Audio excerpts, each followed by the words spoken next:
Avant de plonger dans cette histoire incroyable, pensez à vous abonner à la chaîne et à activer la cloche. Ici, chaque récit a quelque chose à dire, et vous ne voudrez pas en manquer un seul. Dans le quartier chic de Midtown Manhattan, l'hôtel Rosewood Imperial s'élevait tel un monument de luxe et de prestige. Sa façade en verre et acier captait la lumière dorée du matin, reflétant la puissance et la richesse de ceux qui franchissaient ses portes chaque jour. À l'intérieur, le marbre poli, les lustres étincelants et les tapis persans tissaient un décor digne des plus grands palais, où l'opulence semblait naturelle, presque immuable. Les suites, décorées avec un goût exquis, offraient une vue imprenable sur la skyline new-yorkaise. Les clients, des hommes d'affaires en costume 3 pièces, des stars de cinéma, des diplomates, s'y déplaçaient avec une assurance tranquille, attendue et choyée à chaque instant. Pour eux, le Rosewood Imperial n'était pas simplement un hôtel, c'était un sanctuaire, une promesse d'excellence. Mais derrière ces murs dorés, au-delà des sourires polis et des verres de champagne, une réalité bien différente s'étalait, invisible aux yeux des invités. Les coulisses, les sous-sols, les couloirs réservés au personnel révélaient une autre histoire, une histoire faite d'ombre, de silence forcé et d'injustice enfouie. Dans cet univers secret, les femmes et les hommes qui maintenaient la splendeur du Rosewood, ce qu'on appelait le personnel de nettoyage, vivaient un quotidien d'efforts invisibles, de fatigues silencieuses. Leur travail était lourd, ingrat, souvent méprisé. Leur voix, étouffée par les exigences du luxe, ne franchissait jamais le seuil des bureaux de la direction. C'est dans ce contexte que Madeleine Turner, 42 ans, fraîchement nommée directrice générale, s'installa dans son bureau spacieux avec une ambition qui brûlait au fond de ses yeux. Élégante, mesurée, respectée par ses pairs, Madeleine portait l'autorité avec une aisance naturelle. Pourtant, sous ses apparences impeccables se cachait une femme née loin des paillettes, issue d'un milieu modeste où la réussite s'était gagnée à la sueur du front et à la détermination inébranlable.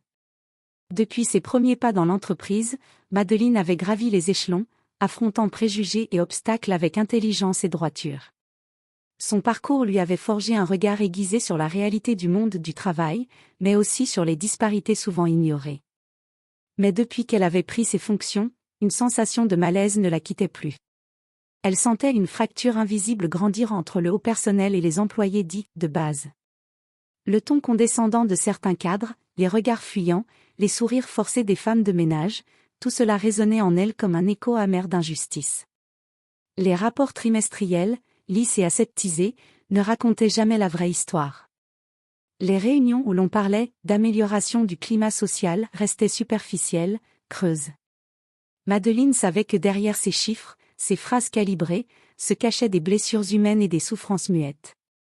Un matin d'été, alors que le soleil filtrait à peine à travers les vitres teintées, Madeleine se tint devant la grande baille vitrée de son bureau.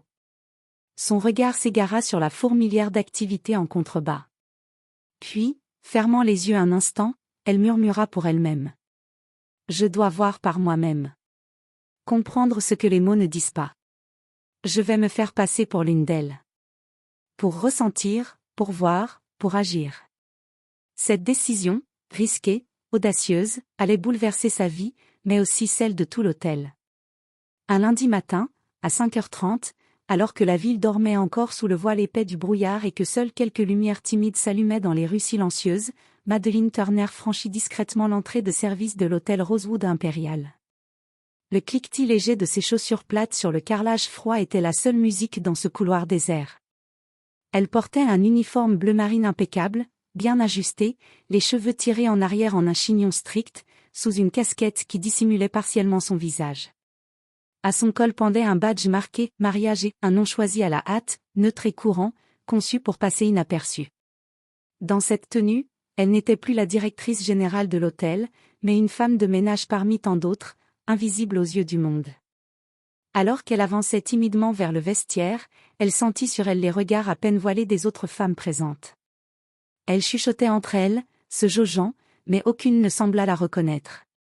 Pas même Laetitia, la gouvernante principale, une femme au visage sévère, marqué par des années de fatigue et de rigueur, qui commandait l'équipe d'une main de fer. Laetitia la fixa froidement, son regard perçant transperçant Maria, comme si elle cherchait à lire au-delà de son déguisement. « Toi, la nouvelle, fit-elle sèchement, suis Rosa. Et évite de traîner. La voix de Laetitia ne laissait aucune place à la discussion. Sans un mot, Madeleine baissa les yeux, la gorge serrée, mais obéit. Elle savait que dans ce monde, la docilité était souvent la seule arme qui leur restait. Elle suivit Rosa, une femme d'une cinquantaine d'années à l'allure chaleureuse, qui dégageait une sagesse tranquille. Rosa lui montra le matériel, les produits à utiliser, les zones à nettoyer en priorité. Madeleine devint Maria. Dans ce rôle, elle marchait avec prudence, essayant d'imiter les gestes appris dans les vidéos de formation, mais surtout, elle ressentait chaque seconde l'épuisement de cette tâche, la lourdeur du balai, la froideur des couloirs. Elle se força à rester silencieuse, à ne pas attirer l'attention. Mais très vite, la dureté du quotidien s'imposa à elle comme un mur brutal. Dans les couloirs immaculés des étages supérieurs, où les clients fortunés s'attendaient à la perfection, Madeleine remarqua que souvent, on l'ignorait totalement. Parfois, on la bousculait presque sans s'excuser, comme si elle n'était qu'un objet, un parasite dans ce monde de luxe. Ce qui la choqua le plus, ce fut le comportement du personnel d'encadrement. Alors qu'elle époussetait machinalement une rambarde en acier brossé, une voix retentit derrière elle, dure et impatiente. « Dépêche-toi, Maria. Tu veux ton salaire ou pas ?» Elle sursauta, se retourna lentement. C'était Jason, un superviseur blanc, la trentaine, au regard dur et au ton sarcastique. Une autre voix se joignit, moqueuse. Encore une qui comprend rien à l'anglais. On va jamais s'en sortir avec des gens comme toi. Madeleine sentit son visage brûler, mais elle garda le silence, serrant les dents. Puis, une remarque plus générale, lancée par un autre cadre qui passait dans le couloir. Les femmes de ménage sont toutes les mêmes, aucune initiative, juste bonnes à suivre les ordres. Elle baissa encore plus la tête, le poids de ces mots invisibles mais lourds sur ses épaules. Elle comprenait maintenant, dans toute sa brutalité, ce que ces femmes vivaient chaque jour, un combat silencieux contre le mépris et l'indifférence, une lutte pour garder leur dignité malgré tout.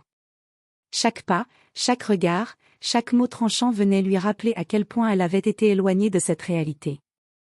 Et pourtant, elle était là, prête à voir, à ressentir, à comprendre. Un après-midi, alors que le soleil de juillet entrait en rayon oblique par les grandes fenêtres du 28e étage, Madeleine avançait dans le couloir silencieux, un chiffon humide à la main.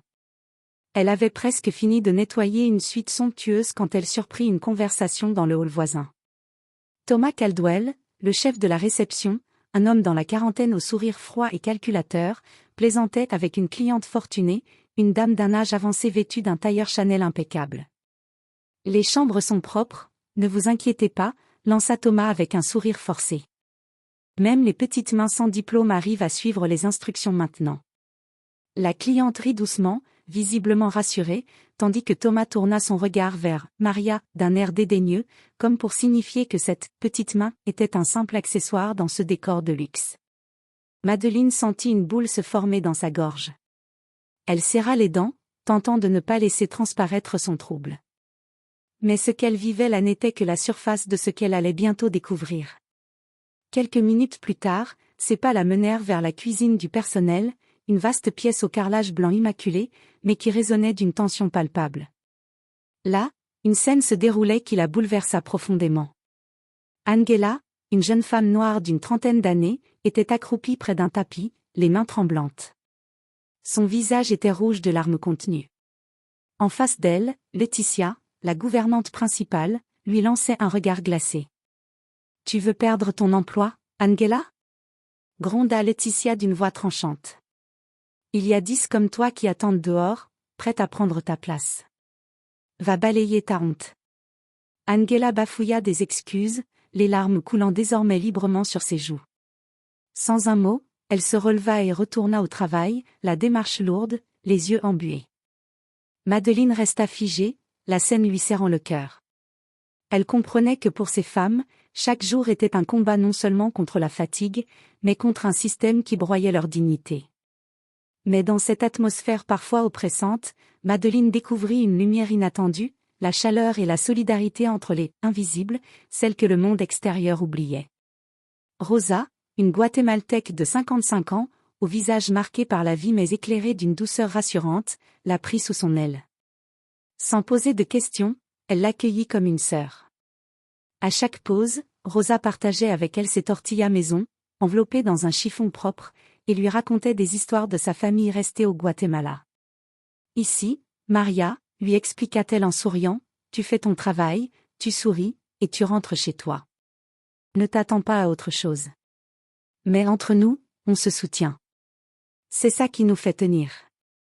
Madeleine écoutait, absorbait chaque mot, chaque regard, chaque geste de ces femmes qui, malgré le mépris des cadres, tenaient l'hôtel à bout de bras. Elle notait mentalement chaque parole, chaque injustice, chaque instant de solidarité. Son cœur se serrait un peu plus chaque jour, pris entre colère et admiration. Elle savait que cette expérience changerait tout. Vendredi soir, 18h. Le grand hall du Rosewood Impérial, d'habitude baigné d'une lumière douce et animé par les allées et venues des clients, était plongé dans une atmosphère lourde d'attente. Les lustres en cristal jetaient des éclats froids sur le marbre immaculé, tandis que le personnel s'attroupait peu à peu, murmurant avec nervosité. Les murmures s'amplifiaient, l'annonce venait directement de la direction. Certains parlaient de la présence du propriétaire, d'autres chuchotaient sur une possible restructuration. L'équipe de communication était là, appareil photo et micro prêt. On sentait que ce moment serait important, peut-être décisif. Madeleine Turner resta un instant dans l'ombre, observant la foule qu'elle avait côtoyée en silence toute la semaine. Les visages trahissaient l'inquiétude, la curiosité, la peur aussi. Parmi eux, Thomas Caldwell, le chef de la réception, paraissait particulièrement tendu, jetant des regards furtifs autour de lui. Laetitia, la gouvernante principale, gardait la tête baissée, évitant tout contact visuel. Puis, avec une assurance retrouvée, Madeleine franchit les portes du hall. Cette fois, elle était elle-même. En tailleur noir élégant, parfaitement coupé, ses talons résonnant sur le sol comme une déclaration de pouvoir. Ses cheveux détachés encadraient son visage déterminé. Sur sa veste, un badge officiel arborait fièrement, Madeleine Turner, directrice générale. Un murmure parcourut l'assemblée. Le choc fut palpable. Thomas recula d'un pas, blême. Laetitia leva timidement les yeux, ses traits se tendirent. Madeleine monta sur l'estrade, prit une profonde inspiration, puis regarda l'assistance avec intensité. « Bonsoir à tous », dit-elle d'une voix claire et ferme. « Je suis Madeleine Turner, directrice générale du Rosewood Impérial, et cette semaine, j'ai été Maria, femme de ménage. » Le silence tomba.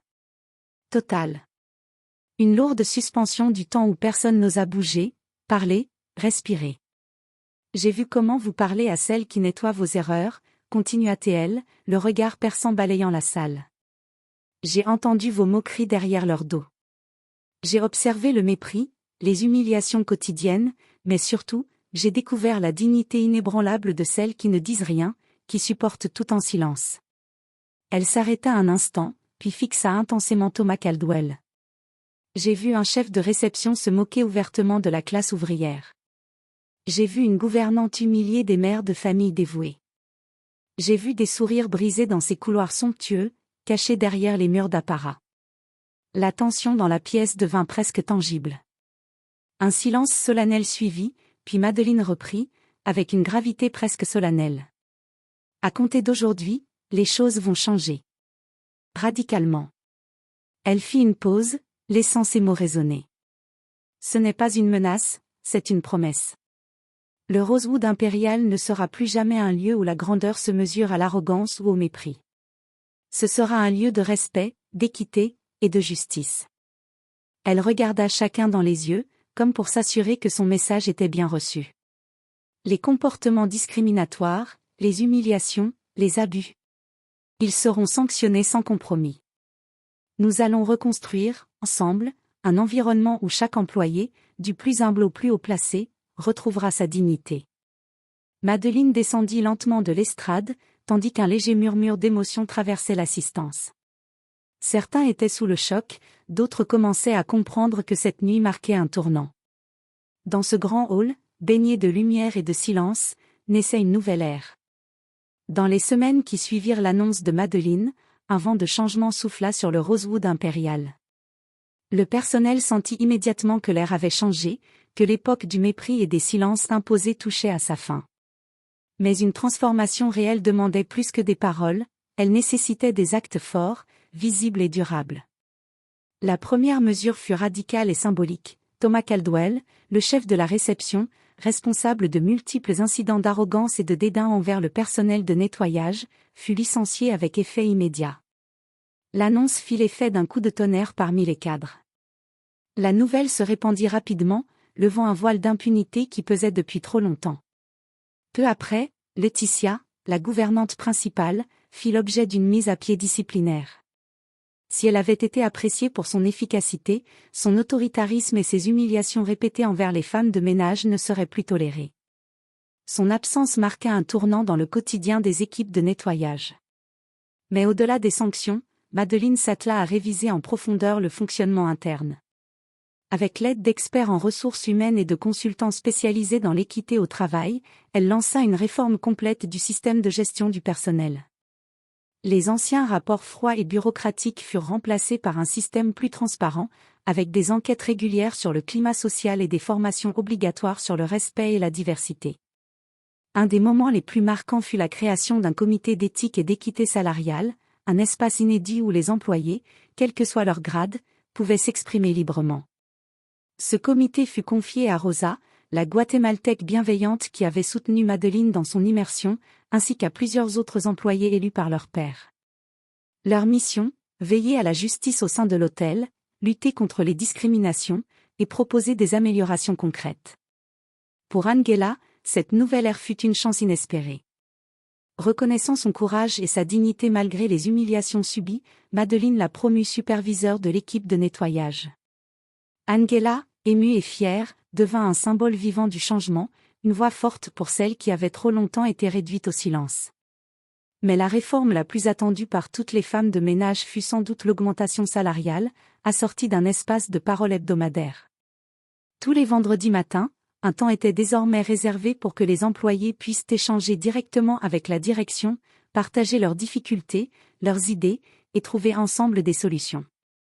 Lors d'une réunion importante devant le conseil d'administration et les actionnaires, Madeleine prononça un discours qui resta gravé dans les mémoires. Un hôtel 5 étoiles ne vaut rien, si son cœur est pourri. La vraie grandeur ne se mesure pas à la richesse ou au prestige, mais à la manière dont nous traitons chacun, du plus humble employé au plus exigeant client. Aujourd'hui, le Rosewood Impérial se relève, non seulement par sa façade, mais par son âme. Ensemble, nous bâtissons un avenir où respect et dignité ne seront plus de vains mots. Les applaudissements qui suivirent furent longs et sincères, mêlant émotion et espoir. Dans les couloirs, les sourires réapparurent peu à peu, les gestes s'adoucirent, et une nouvelle fierté grandit dans le regard de celles et ceux qui faisaient vivre l'hôtel au quotidien. Le chemin était encore long, mais pour la première fois, il était ouvert. 1 an plus tard, le Rosewood Impérial brillait d'une lumière nouvelle. Ce matin-là, dans la grande salle de réception, toute l'équipe était réunie pour une cérémonie solennelle. L'hôtel venait de recevoir le prestigieux prix national Workplace for Equality and Respect, une distinction rare récompensant les entreprises les plus engagées dans la lutte contre les discriminations et la promotion d'un environnement de travail équitable. Des flashs crépitaient, des applaudissements éclataient, des discours élogieux s'enchaînaient. Les médias étaient présents, capturant chaque moment de cette victoire collective. Mais ce que personne ne vit, ce matin-là, c'était Madeleine Turner loin des projecteurs, dans une petite salle attenante réservée au personnel. Assise à une table simple, elle partageait un repas modeste avec Rosa, sa mentor et amie. Entre 2 bouchées d'empanada aux épices guatémaltèques, elle riait à gorge déployée, échangeant souvenirs et confidences.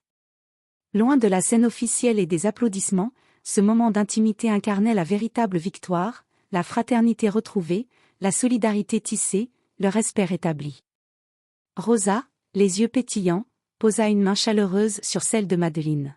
« Tu n'étais peut-être pas une vraie femme de ménage, dit-elle doucement, le sourire aux lèvres, mais tu avais un cœur propre. » Ces mots résonnèrent dans l'âme de Madeleine comme la plus belle récompense. Car au-delà des trophées et des reconnaissances, c'était là, dans cette sincérité partagée, que résidait le vrai changement. Le Rosewood Impérial n'était plus seulement un hôtel 5 étoiles. Il était devenu un foyer où chacun comptait, où la dignité ne dépendait plus du rôle ou de l'uniforme, mais de la valeur humaine. Et Madeline savait, au fond d'elle-même, que ce n'était que le début d'un long chemin, mais qu'ensemble, ils étaient prêts à le parcourir.